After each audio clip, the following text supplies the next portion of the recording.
Okay, so very good morning everyone. It is the 5th of December and I'll be covering the brief today.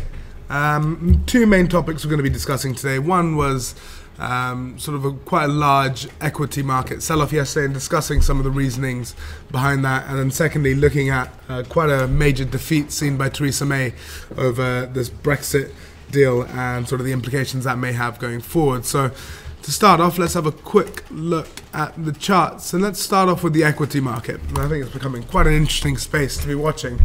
It's been quite a year for equity trading and risk as well, starting off sort of in February after one of the lowest volatile years we've seen in history. Massive sell-off seen due to inflationary fears having recovered, made new all-time highs, another fall, and this recent fall we saw yesterday looking pretty menacing over here. If we were to have a look at the move lower, 3% on the S&P, similarly seen 3% move lower in the Dow Jones and another 3% in the Nasdaq as well. So quite a hefty move lower, which is nothing new in 2018, but putting into some context, this is becoming quite worrying. We had the Fed or Jerome Powell turn quite dovish recently, saying that we're very near the neutral rate and data dependency, etc.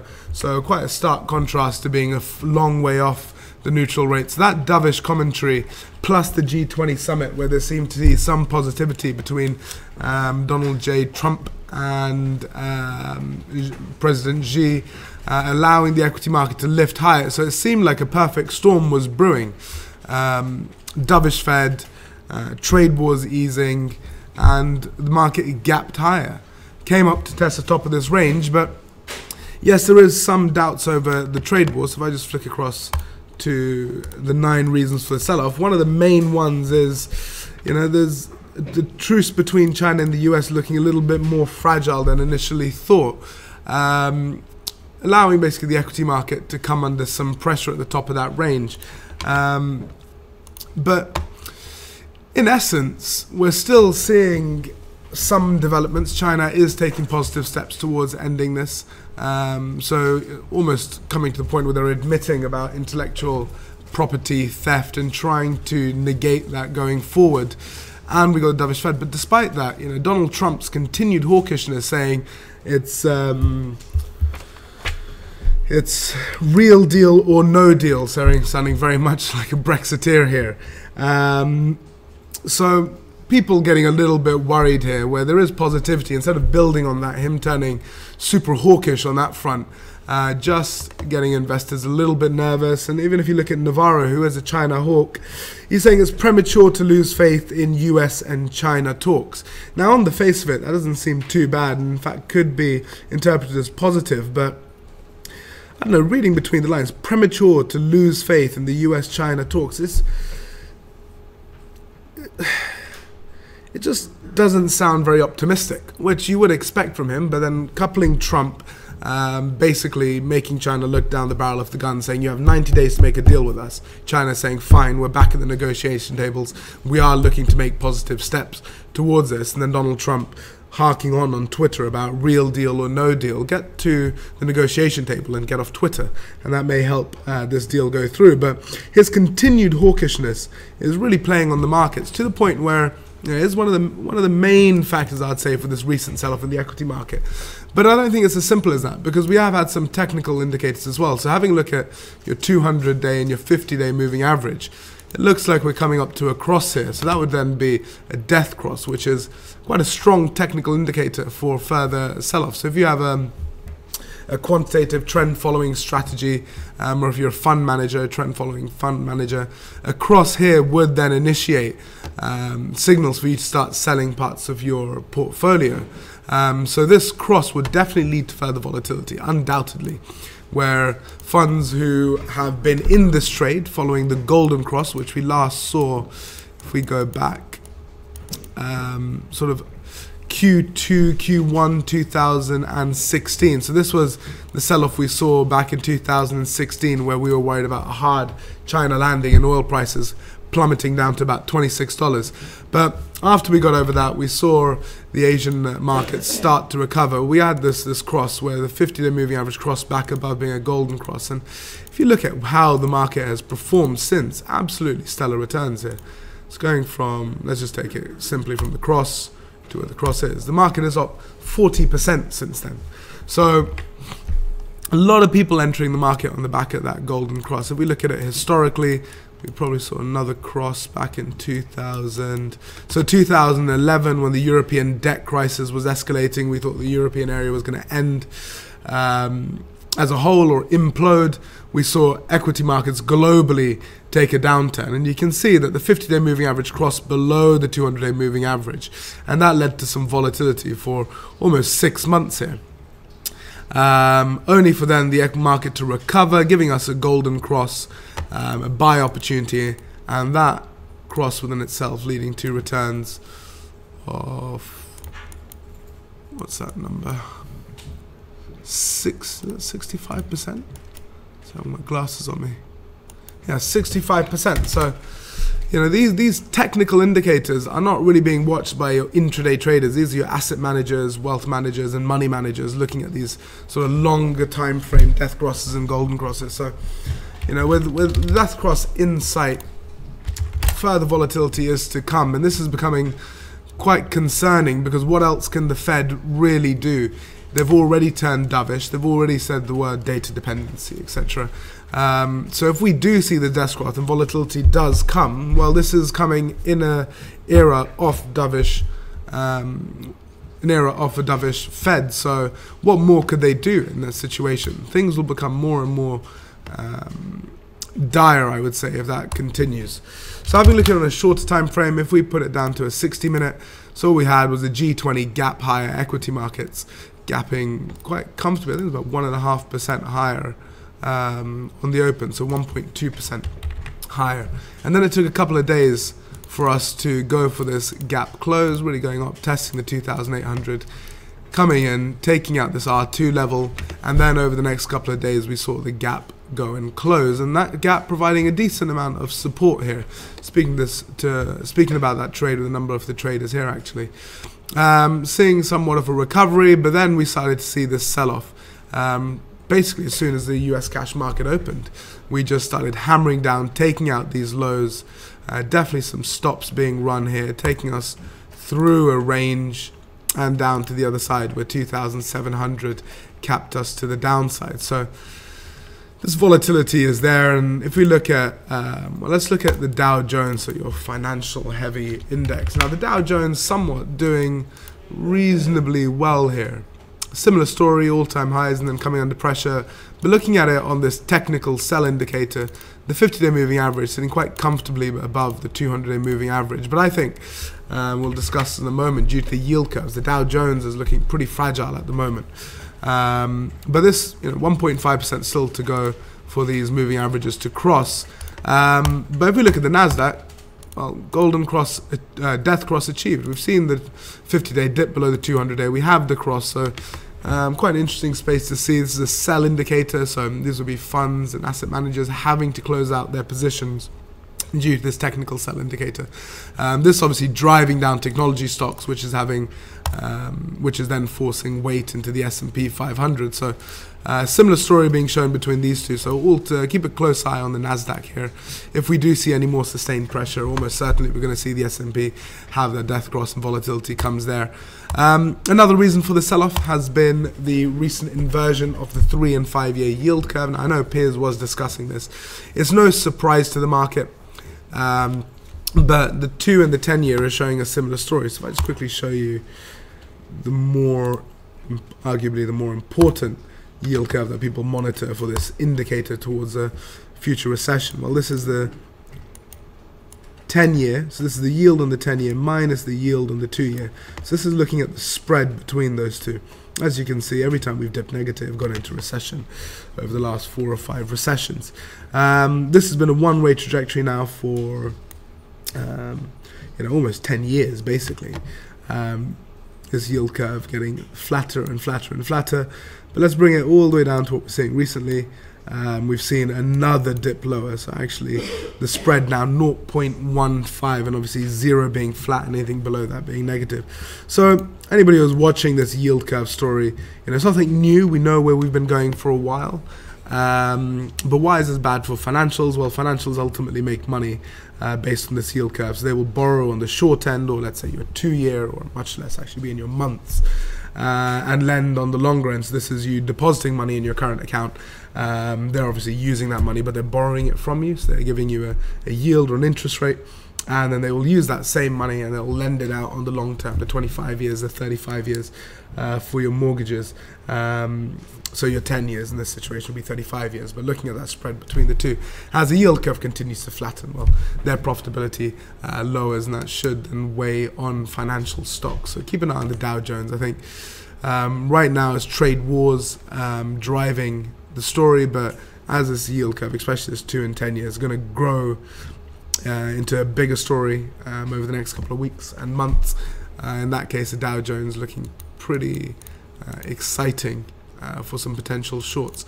Technically, I was still in quite a bit of a range, not looking to be my favorite equity market as a whole. And just finally, just to put yesterday's sell-off into some context, having a look at this infographic here. So just looking at the price change in the S&P 500, the Dow Jones, and the Nasdaq. As you can see, one of the largest moves we've seen for the last few months. So mainly October the 5th, October the 22nd being the last time we saw sell-offs of this magnitude. But look at the Dow Jones actually doing. This is in line with one of the largest sell-offs it's seen most recently. So quite notable. I think volatility is here to stay.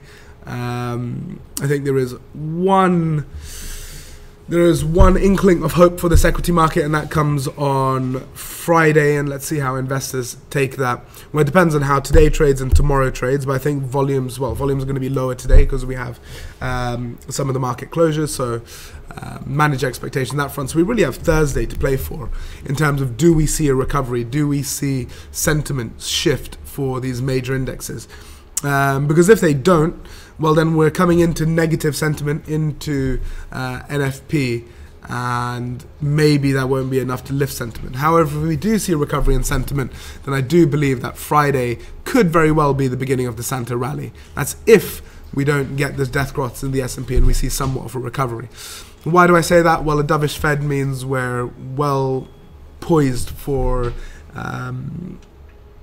a Goldilocks scenario, where bad news further reiterates the fact that the Fed is not going to hike, and good news, well, that's good news for the US economy, and the equity market recovers anyway. So if we see a lift in the next 2 days, and I think there's a lot to play for on Friday, and then probably for the rest of the month ahead. So moving off the equity market, let's have a look at the pound. Now I know Piers and I've been covering this in quite a bit of detail. Sorry, it seems like something's come out.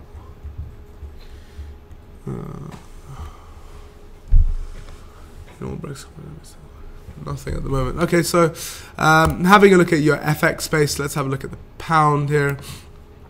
And yes, they saw quite a bit of volatility. So your major FX pairs were being lifted post the G20 summit. Well, actually, since the Friday before then, when Powell turned somewhat dovish. So FX pairs, coming to the top of their ranges. Also, the easing of trade tensions over the weekend also meant that we were seeing some outflows of your safe havens, the dollar being really used as a safe haven most recently, allowing sort of the pound, the euro in particular, but the pound too, to be lifted, seeing some decent upside, almost showing potential reversal from what we were seeing with deep downside days over the previous sort of weeks and months. But then yesterday what we saw is Theresa May have 3 defeats in Parliament, and basically Theresa May was found in contempt of Parliament. Doesn't sound like a very nice place to be, and actually the first time in history that has happened, and as a result this MPs voted, and they are now forcing her to release the legal advice to them, which she was previously quite adamant on not releasing. So that'll be being released today between 11 and 11:30. So that's the advice given to her by the Attorney General. And on top of that, the MPs also have been able to secure greater powers if Theresa May's deal fails in the House of Commons on the 11th of December, which almost seems certain now. I could say, well, I think that's market expectation, but after what she's just gone through in the past day, Even the DUP has turned their back on her. So the DUP obviously propping up Theresa May's majority government. They feel like they've been outcasted, their voice hasn't been listened to, and they're turning her back on her. So she can no longer rely on her coalition ultimately to prop up and support her and vote in her favour. So I think 11th of December is Theresa May. I'll be very, very, very surprised if she can pull it through. But if she doesn't, the MPs now have voted so that they have greater powers going forward in dealing with Brexit and the EU and any deal which is put forward after that. But, 11th of December, in its essence, it seems like we're going towards either a no deal or a no Brexit. I don't think anybody wants a no deal. So this no Brexit argument is growing.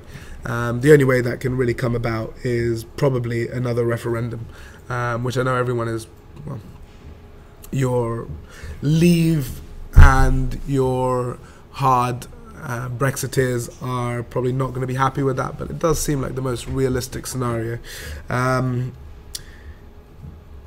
In terms of a vote of no confidence, that could very well happen. So things aren't looking good for Theresa May, which, sadistically does play into our hands, where we'll probably see more volatility forthcoming in the pound. So all eyes on your sterling over the next couple of days. We're going to see more headlines, more source comments. Obviously keep Laura Kuenssberg Twitter feed open. But I think the pound seeing somewhat of a recovery right now after seeing quite a heavy downtick, really coming from the top of the range down to S1. So from the highs and the lows, seeing a 1.5% swing in sterling. At the moment, we have found somewhat of a floor here, being provided around the 1.267. Quick look on a longer time frame just to see where we are trading. So going back to a daily chart. Okay, yeah, so this is where we're finding that major support, which is the level Anthony's been talking about now for quite some time, and that's the low we printed in August. So this at the moment providing somewhat of a floor, so I wouldn't read too much at the moment into the fact that we are rallying. This is not, I would say, any renewed optimism. It's mainly due to the fact that we have quite a major floor preventing price action from going any lower. That being said, we do have UK data at 9:30, which we'll go over sort of at the end of the brief.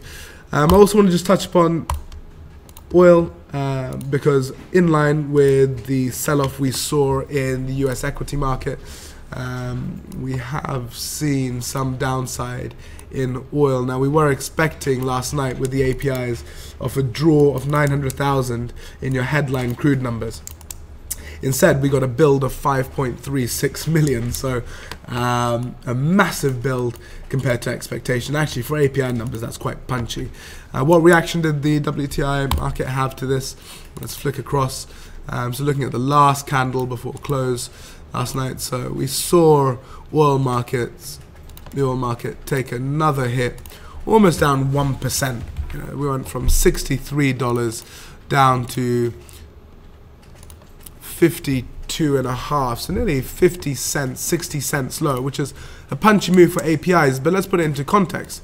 This move lower has been when the oil market was already on its lows and when volume was lowest. That's quite a punchy move following the API. So I think having a look at oil, having test that 50 level, we have recovered somewhat quite aggressively, being up from our lows at one point, almost up 10%, currently up 6%. But the APIs last night obviously showing quite a bit of a build, so definitely oversupply in the US market. Now, we would normally see the DOE numbers coming out today, but given the fact that it's a bank holiday, well, is it considered a bank holiday? Well, market closure in the United States following to commemorate George H.W. Bush's recent death. Your DOE numbers will be released tomorrow, so that will be now on Thursday, 4 p.m. So at the moment, I'd be using the US equity market to give you a gauge as to where oil market is going to go as a proxy towards risk sentiment.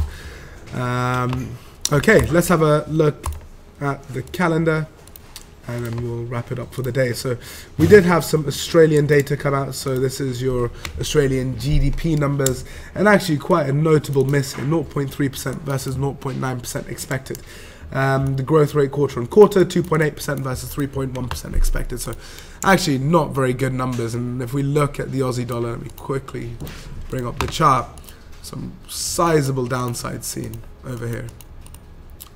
Market just on the close coming in 0.9%, so just under 1% lower, and actually have pushed lower, and since then now down about 1% since the commencement of trade.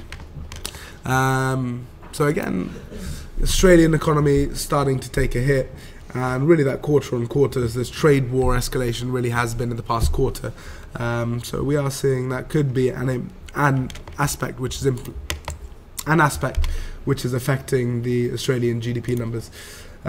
We had the Kaizeng PMIs come out last night, so the composite coming in at 51.9, so that's a beat on the 50.5 expected. Your services PMI coming in at 53.8 versus 50.8 expected, so that's quite a sizable beat there. So this is market sensitive data, so there is one glimmer of hope, and that's the Asian market at the moment is feeling quite optimistic, albeit the services sector as opposed to the manufacturing sector. But there is some light at the moment in the face of this volatility. Moving on, let's come up to the data forthcoming. We have Draghi, who has been speaking. Haven't heard anything on the headlines just yet.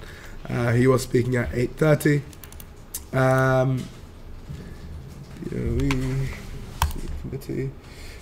Coming into 9:30, first key set of data is the UK services PMI.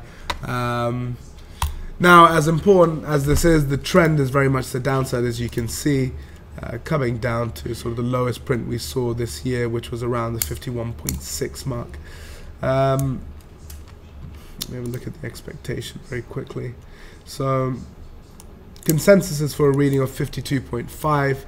That will still keep us relatively subdued here, 52.5. Still one of the, well, lower than the average of the year for sure.